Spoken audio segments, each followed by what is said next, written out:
Well, welcome everyone. Great night of fights here in Vancouver.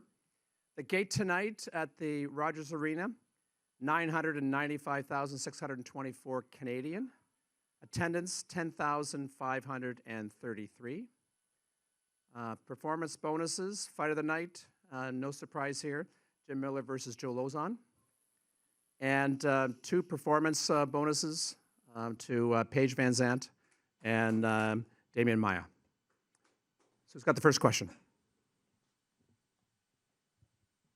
Tom, just quickly, if we could start with you. Of course, it's up to Dana and Joe and those guys. But did they give you any indication of what could be happening with the welterweight picture next? We think that it's going to be Wonder Boy for Woodley, but obviously Damian Maia had a huge win tonight. Did they give you any indication of what they plan to do? Because I don't think we've seen an official announcement. No, there hasn't been an official announcement. I think obviously they were waiting to see what was going to happen tonight. We saw a pretty dominant performance, obviously, and that's up to Dana and Joe Silva, the best in the business. So we'll have to wait and see. Of course, as the Canadian head, we've got to ask you the George St. Pierre news that keeps rumbling out there. Any updates there with the event in Toronto? Sure looks like it'd be a nice place to target a return for George St. Pierre.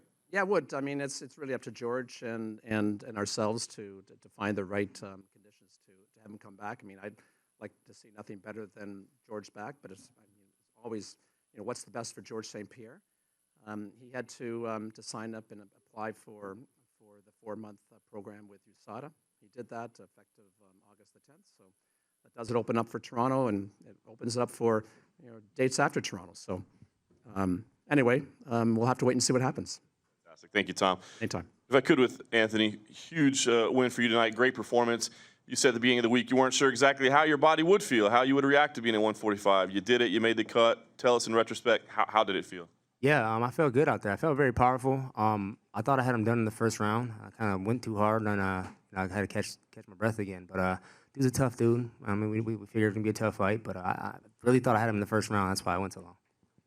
Yeah, you jumped on top of him, which I think was surprising. We thought you'd have the striking edge. Of course, you did end up getting a submission. But talk about the decision to go and get in his guard and to go on the ground with him when it seems like that would be the most dangerous spot. Yeah, I don't feel like my jiu-jitsu is far off from anybody's. I don't practice the gi, but I hired Diego Moraes for this camp. He lived with me for three or 4 weeks, and we just been drilling positions. We knew he had a dangerous guard. He's good on the back, and it just showed in the fight. Everything we drilled, I just did.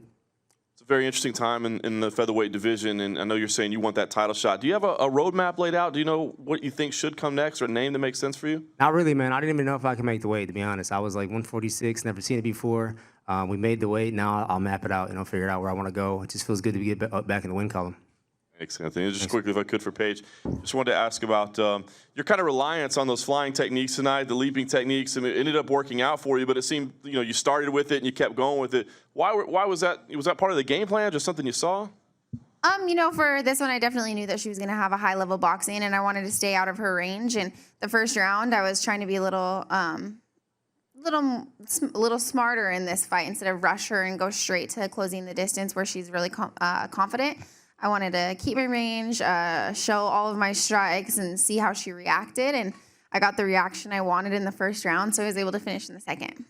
And I know that you want to be on that Sacramento card, and it makes a lot of sense. What do you want to do? Because you're in that unique position where you've had the spotlight so early, but I know you've said, listen, I'm not trying to rush anything. So what kind of opponent would you like on that card? Are we talking about a top contender, or is it still kind of a slow build for you?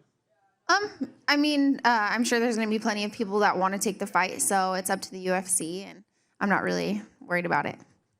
Thank you. Just lastly, if I could, for Carlos, I know it's a disappointing night for you. You had talked in the past about maybe, the end could be near. I just wonder what the process will be for you. How will you make that decision? How will you take that time? When will you decide what comes next for you if you will fight again?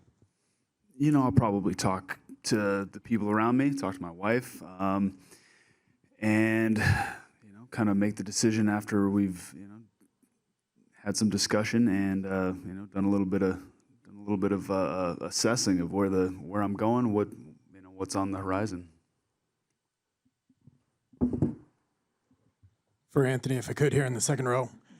You mentioned never having made 46 before, and you said earlier in the week that let's get through making it. Now that you've done it, what was the process like? How difficult was it? And do you foresee it being easier for you going forward?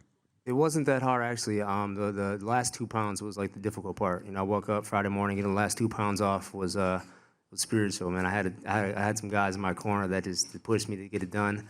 And yeah, I think 45 is, you know, I was supposed to fight Jose Aldo at 45 years back before I fought Ben Henderson. So definitely 45 is a option I'm gonna explore. I felt comfortable in there. I got to make some adjustments, you know, leading up to the fight, making sure the nutrition's on point. I had Lou Nutrition in my corner. He did a great weight cut for me, and I felt good. You talked about having the nerves back and enjoying that this week. What did today feel like for you? What did tonight feel like for you compared to some of those fights, some of those recent fights that didn't go your way? Was there a different feeling? Yeah, man, I had a rough patch. I mean, 3 fights in a row. I wasn't used to that. You know, I had 2 losses my whole career, and then going 3 back to back was I just had to do some soul searching. I had to figure out what drives me, what makes me want to do this, and I went through a lot of stuff. I got to thank my family, my girlfriend, everybody that's around me that just kept me focused and just made me keep pushing. And I feel like we pushed through. We got a new division, a new goal, 2-division champ, and that's what I'm set out to do. And for Jim Miller, if I could, you were at a point that you were ready to walk away. You said UFC 200 was going to be about getting to retire in front of the fans. You got the diagnosis figured out. You're feeling better. What's it feel like? What's it mean to you to be at this position now, 2-fight winning streak, after being ready to walk away? It feels fantastic. You know, I felt like garbage throughout 2015 and early this year. And I thought it was just the wear and tear. And it turned out it wasn't. And to be able to train for UFC 200 and then hop right back in and continue to train and stay in the gym the whole time, it's kind of back to the ways that I used to do it. You know, I've been lucky enough to be, well, I guess I'm a little resilient and a little lucky that I never really had those devastating injuries, you know. And I always trained, you know, I was always in there. And then probably around 2011, a couple injuries and growing family and stuff like that started to slow things down a little bit. But it was awesome to be back to the old way of just being in the gym every day and feeling good and, you know, only feeling that those bumps and bruises from training, not all the other stuff, you know, compounding it. And for Damian, if I could, congratulations on the performance. Yeah. It's obviously pretty early, but Brian Stan asked you, and you have wanted that title shot for a little while. Do you have a timeline in mind? Will you talk with your team about if it's going to be a certain amount of time I need to stay active? Or for you, do you want to just wait until that opportunity comes no matter what? I wait. You know, I can stay active with training and doing my teaching, do whatever I do every day. I think, you know, the guy that I fought today is a guy, he's not just a former champion, but he is also a guy that many people, including me, which, like I said, I was watching ringside or octagon side, his fights against Lawler. And many people, including me, thought he won, and he was supposed to be the champ. So, you know, what else should I do? I'm 6 fights in a row and 6 wins in a row, and that's it, you know. Right here, a follow-up for you, Damian. Do you feel like, I know Brian Stan said what he said in the cage, but do you feel like this performance tonight could have possibly made the UFC brass reconsider putting Stephen Thompson, maybe giving you the shot first instead? I think so, you know. I respect very much Thompson, you know. He's a great guy. And, of course, you know, I'm much older than him, so if they can give for me first, would be great. If not, I hope they give for him really fast, and they decide that, you know, and I wait for, you know, see who win the fight. Yeah, and you tied the record for 3rd most wins in UFC history tonight, 2nd most submissions all time.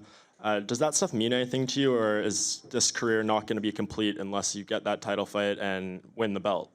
No, I'm very grateful to everything that I, you know, accomplished in my life. I'm very grateful for my family. I'm very grateful for, you know, to be a jiu-jitsu role model and to represent the martial art that I love, and to be able to travel, which is something that I love, to teach jiu-jitsu, giving seminars, everything. So, you know, my life is complete already, you know, and the title shot and the title will be something else, you know, something amazing if it happens. But, you know, I'm already, I must be grateful for everything that I have in my life. You know, I come from nothing, And today, you know, I have a nice house. You know, I have everything that I need to live. You know, my kids, they able to study in good schools in Brazil, and you know, I'm able to provide them everything that, you know, many things that I didn't have. So I'm grateful. And for Carlos, you know, as I mentioned to Damien, second most submission wins in UFC history. Can you explain what it's like to be on the ground with a grappler like him? Is it something that you felt prepared for, and in the fight, maybe it just didn't, it felt a little different? Can you just explain what it's like? Well, yeah. I mean, he's obviously a you know, super high level jiu-jitsu practitioner. You know, actually, he hit me with a shot from half guard, I think, that rattled me, and I guess I didn't really expect that. And after that, he started moving to mount. I gave up my back because I didn't want to get hit. I was actually, I mean, I was kind of rocked from that shot. And yeah, I mean, he puts together his passing with his striking very well, and you know, that's why he is as good as he is. Yeah, and of course, you came back for a main event, big fight. Seems like if you'd won, you'd be right back in the mix for a title shot. If you do continue fighting, is it going to need to be big fights like this in order to keep you motivated, keep you going? Or are you just, you know, people mentioned maybe that fight with Matt Brown, people were talking about for a long time. Is that this, like, does that stuff interest you, or does it need to be something like this? I don't know, man. I don't know if I have any business fighting at this level anymore. You know, I've been at this for a really long time, and you know, the pressure of kind of being one of the top guys for, you know, I mean, you know, almost a decade. It's been, I mean, it's been awesome. I've loved to be involved in the sport at the time that I have, and you know, got to do what I love for a living for a long period of time. But yeah, I don't know, man. I don't know if I belong here anymore. We'll see. And finally for you, Jim, obviously a very close fight. Some people had scored for Joe, one judge did. What were you thinking when the scorecards were being read? Were you confident that it was going to go your way, or was there some doubt there? When I hear the judges, you know, scores being read, I'm not excited. You know, I basically failed what I set out to do. You know, Joe is a tough as nails, you know, and tough as they come in the sport. And but my plan was to put him away, you know, and I had him rocked pretty good a couple times, and I still couldn't do it. So I was just like, you know, disappointed in myself for not being able to finish him. I really wasn't thinking about it, to be perfectly honest. You know, I knew it was razor thin, but my job's to fight, not to score fights. So, you know, I went out and I did my job, and fortunately I was able to land enough strikes, you know, on the feet and hurt him enough, and then shut him down enough once we hit the mat that you know, I was able to get it. And finally for Anthony, did anything about how Charles performed surprise you at all? I mean, I know he took some big shots in the first round, and he came back, and it seems like he was doing well on the feet for a little bit there. Did any of that, you know, catch you off guard?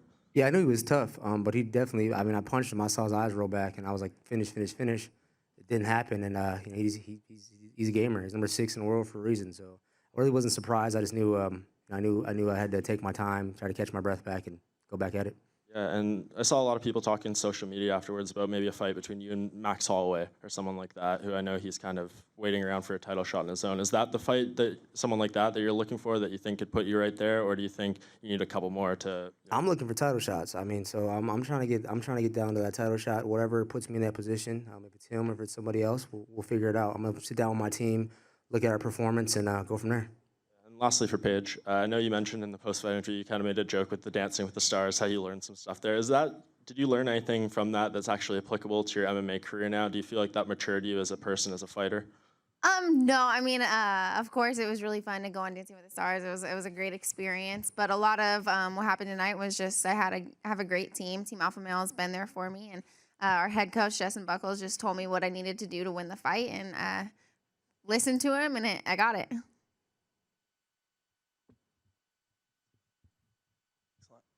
For Anthony, in the lead up for this fight, you know, I talked to you coming into this fight, and you talked about the importance of just getting your hand raised again.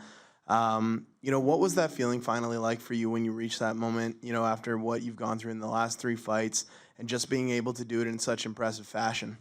Yeah, I'm not used to losing, man. I mean, like I said, I had two fights my whole career, and then I went on a 3-fight losing streak. It was just weird to be in that position, and tonight I just changed that whole fate. It could have went the other way, and who knows where I would be at. But I dug down deep. It was a tough fight, and I got the victory, and it feels good to be back. Absolutely. And, I also asked you beforehand, how the, fight was going to play out in your mind. And you said that you were looking for the finish. Was that something that was very important for you to do, to sort of make that statement and add that, punctuation mark at the end of the fight? Yeah, most definitely. I mean, I don't do well when it goes to judges' scorecards the last 3 fights. So we had to get the finish, and that's what we did. Thanks. All right. And just for Paige, coming in off the loss to Rose Namajunas, and then you had a break with Dancing with the Stars. Coming in as well, you had a very impressive finish tonight. What did that do sort of for your confidence, just coming in and having that layoff and showing your skills in a very different way tonight? Yeah, I actually think it's funny how people keep saying I left fighting or I took a break when there's a lot of other fighters who actually have much longer layoffs than I did. It didn't necessarily feel like a huge layoff for me. I was able to go perform on Dancing with the Stars, get straight back into the gym, and prepare for this fight. So yeah, coming off of a loss, I definitely put a lot of pressure on myself to go out there and perform. Losing is the worst feeling in the world, so I knew I had to just do everything possible to get back in the winning column.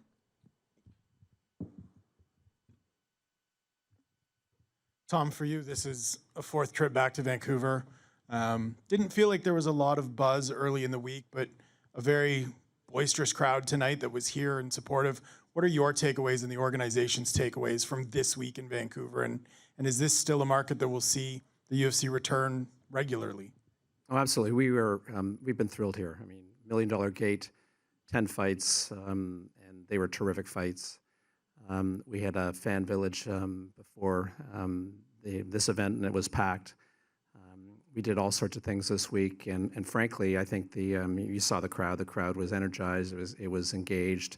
They saw world-class athletes put on world-class performances, and there's only been one other city in this country that's had more fights than Montreal, and it's Vancouver. I mean, Vancouver and Toronto each had four trips. We'll be back here again, and it's a great market for us. We know it, and I think the fans showed us that we want to come back here. Just a quick question for Carlos. That was some heavy stuff. I mean, you're saying back there, did you have this feeling kind of coming in like, man, this is I'm going to see right now if I still want to be doing this, or what was your thought process? Was that in your back of your mind that the game might have passed you by at that point? Honestly, it's definitely been in the back of my mind for a while now. It's been a long career, and I think there comes a point in every fighter's career that they have to kind of question how long they're going to continue to do that, and I've been doing that for a little while. So yeah, I mean, it wasn't my night tonight. I don't know if that's going to be the swan song for me. Hopefully not. I would hate to go out on a loss like this. I would have at least liked to have got in there and put on an exciting show like I usually do. But yeah, I don't know what's in the card. I'm leaning towards probably possibly being done. I know that the last time you were submitted, I think it was like 10 years ago against Pat Healy. It's been a long time, so it's very difficult to do. But what are your you have a great coaching staff. What do they say to you, after a loss like this, and like what's the communication like at that point? I apologize to them because I feel really bad because they put their time and effort, and they're here away from their families as well. So it's not just me who's disappointed; it's them also. And I hate to waste their time. Everybody's time is valuable, and they're like family to me. And that's what the sport is. I mean, it's you win and you lose, and ultimately it's about going in there and testing your skills, and it doesn't always turn out in your favor. Tonight it didn't for me, and I think they're aware of that. It's just kind of that's how it goes. Okay, one more question. Any more questions? Quick follow-up for Damian. Of course, you got emotional after the win. It was a big one for you. You took a moment, kind of sat down on your knees in the cage and soaked it all in. Can you tell us what was going through your head at that moment? There was mixed feelings. It's like to achieve the 60 win in a row and to be the Brazilian with most wins and to win in that way against a guy, like I said, that I respect very much. And I was like, before the fight, I was wondering, this guy, he has a real, big knockout power. And this fight I can win, I can lose. And I can go to the hospital after that, I can get like a knee to my face or a kick to my head. And this sport is really tough. It's the toughest sport because it's not just about lose, but you can really get hurt. And to pull that win against him and to everything came to my mind, my family, the chance for the title shot and everything, like I said, that I'm grateful for, that I achieved in my life. Everything came together and then I got a little bit emotional. And Carlos, I know it's tough to talk about. When you say you don't belong, I think most of us feel that you still have the ability to compete at the highest level. So are you talking about talent, or is it about passion that you just don't have the love for doing it anymore? I do. Some aspects I definitely am passionate about. I love the preparation. I love, I train really hard for this camp, really hard. Honestly, I've had a tough career with a lot of fights, and I've taken a lot of punishment, and I don't know if I can continue to be, take shots, honestly. Okay, everyone, thanks very much.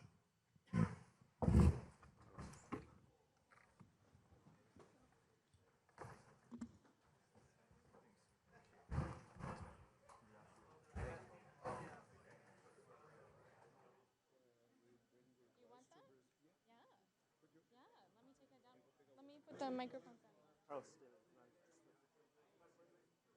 sorry.